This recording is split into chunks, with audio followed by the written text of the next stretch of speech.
dessus, ignore cette partie de notre histoire-là.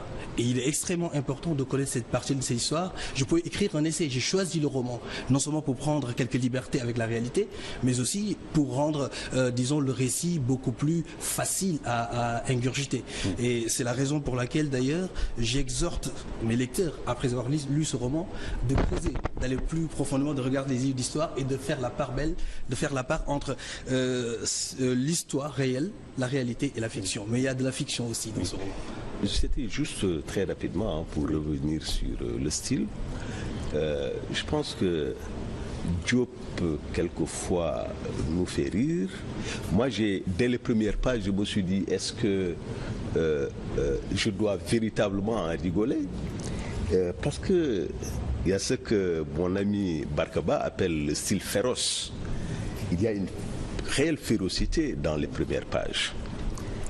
On a des mots très typiques, comme famélique, insipide, monotone, insignifiant, morne, sans tête ni queue, branchage clairsemé, valeur résiduelle, des hommes terminés, des bourgeons de la mort, bientôt fossiles, des crânes bientôt fossiles. Il décrivait les vieux qui étaient au centre du village pour soutenir une assemblée, face émaciée, mais surtout quand il dit un caftan grossier drapait leur corps osseux, pendant qu'un pantalon bouffant occultait leurs jambes rachitiques sous d'autres cieux de vieillards aussi terminés.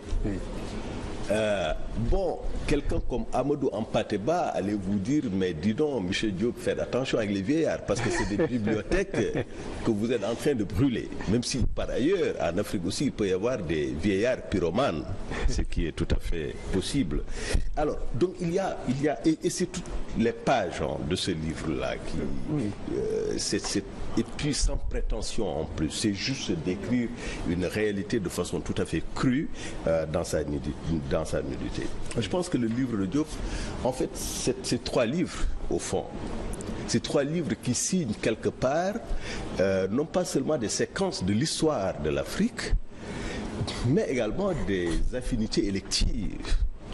Nous avons un premier livre qui va jusqu'à la page 68, Enfant noir, n'est-ce pas, où il y a une sorte de manichéisme quand même que je repère chez notre ami Diop et que je critique par ailleurs, parce que entre le noir et le blanc, il y a toutes les nuances du gris.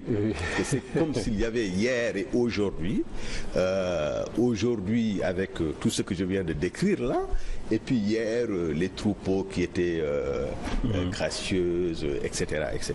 Bref, je pense que l'enfant noir, c'est un type de littérature aussi, n'est-ce pas, en Afrique, qui décrit un tout petit peu, voilà, à l'époque, une certaine Afrique mythique, ok. Et puis après, jusqu'à la page 141, ce sont les bouts de bois de Dieu qui rappellent étrangement Sembène Ousmane. C'est l'Afrique résistante, c'est l'Afrique en quête de son indépendance. C'est l'Afrique debout, l'Afrique qui refuse et qui dit non. C'est l'Afrique des forces vives, tout à fait différente de cette Afrique des vieillards périmés. Je parle des vieillards périmés, c'est dans le livre, hein? C'est pas autre chose. Alors, et ensuite, jusqu'à la fin, à partir de la page 142, ce sont les soleils des indépendances. Et c'est là où nous avons des acteurs qui entrent en jeu, pour ne pas dire qui entrent en scène, notamment Zeng. Pendant Cogné, c'est l'anniversaire de la mort de Léopold Sédar Senghor, et Dia, ce personnage aussi généreux que naïf, aussi courageux, déterminé qu'illuminé, qui aime son pays mais qui ne sait pas forcément avoir le sens des réalités, pour ne pas dire du réalisme, parce qu'on est en politique. Face à Zeng, en fait, c'est ce que Frantz Fanon appelait peau noire, masque blanc. Un nègre, mais qui, du point de vue de ses tics, ses habitudes, ses attitudes, il faut même ajouter ses aptitudes parce qu'il est façonné ainsi. La caricature voilà, et totalement. C'est un blanc raté en fait. J'ai une belle-mère, une arrière-grand-belle-mère qui me dit qu'elle est sérère, hein? Elle est allée à Joal et puis elle a créé une polémique. Est-ce qu'il peut y avoir un blanc de teint noir? Et les Sérères étaient en train de discuter s'il peut y en avoir, d'autres disaient qu'il ne peut pas y en avoir. Bref, c'est dire que ce zinc-là, il est décrit ici sous des traits quand même assez durs. Oui, dur. Quelqu'un comme moi ne s'en lamente pas du tout. Parce que nous avons aussi vécu, en partie malgré notre jeune âge, l'époque de Senghor. Nous savions ce que c'était. Et c'est pourquoi, quelque part aussi, je me suis retrouvé dans ce trait de plume de Diop qui nous rend un Senghor dans sa véritable dimension. Pas seulement poétique, intellectuelle, mais aussi dans sa dimension politique qui certainement n'a rien à voir avec le Senghor qu'on veut nous présenter. Je me demande la parole.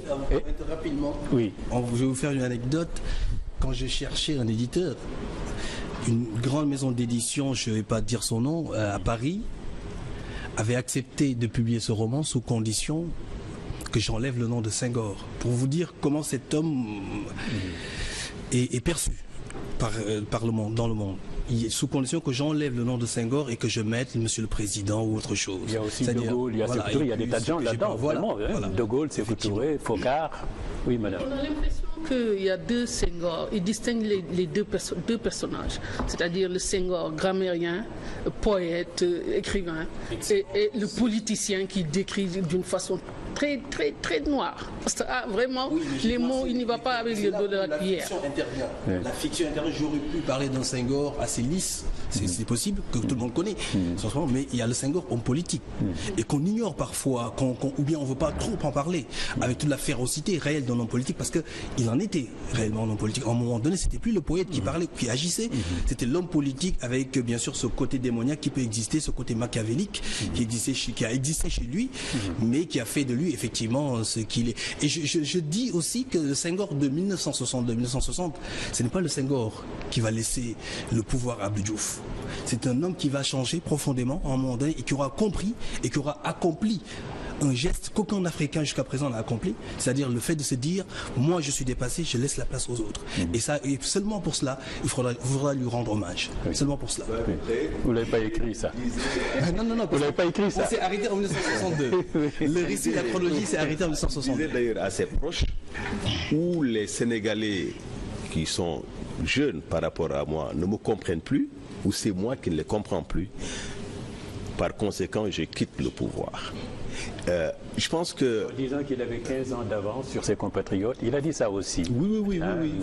Mais dans tous les cas, dès lors qu'il y a un décalage entre le pouvoir et ceux qui sont administrés, il y a forcément, comme dirait l'autre, une crise. Et une crise appelle de nouvelles attitudes.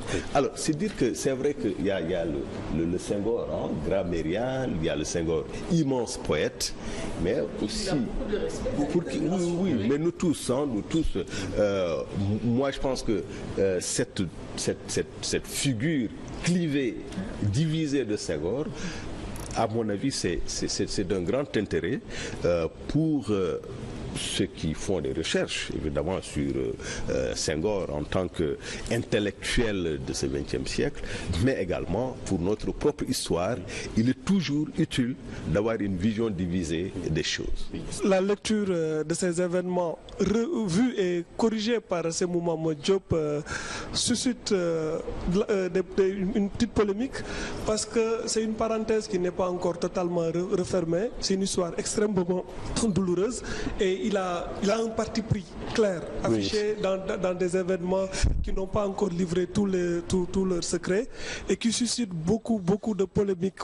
Là où c'est intéressant, c'est que les derniers protagonistes de cette séquence douloureuse de notre histoire sont presque tous décédés, même s'il y a des acteurs encore vivants. Il ne saurait en être autrement. Maintenant, le parti pris de Sémou Mahmoud Diop peut être contesté. C'est un point de vue parce que il a choisi de prendre l'angle de la compassion pour les victimes, de ceux qui sont considérés comme les victimes du règne de Senghor, c'est-à-dire les vaincus, Dia et ses compagnons. Et là, Senghor est peint sous un jour qui est sombre et qui est revendiqué par les gens de la gauche comme El Hadj Kassé, qui ont un compte historique à régler avec le régime de Senghor, en tout cas sa phase très dure de la prise de pouvoir réelle de 1962 qui a culminé aux événements de 68. Je pense que c'est très normal que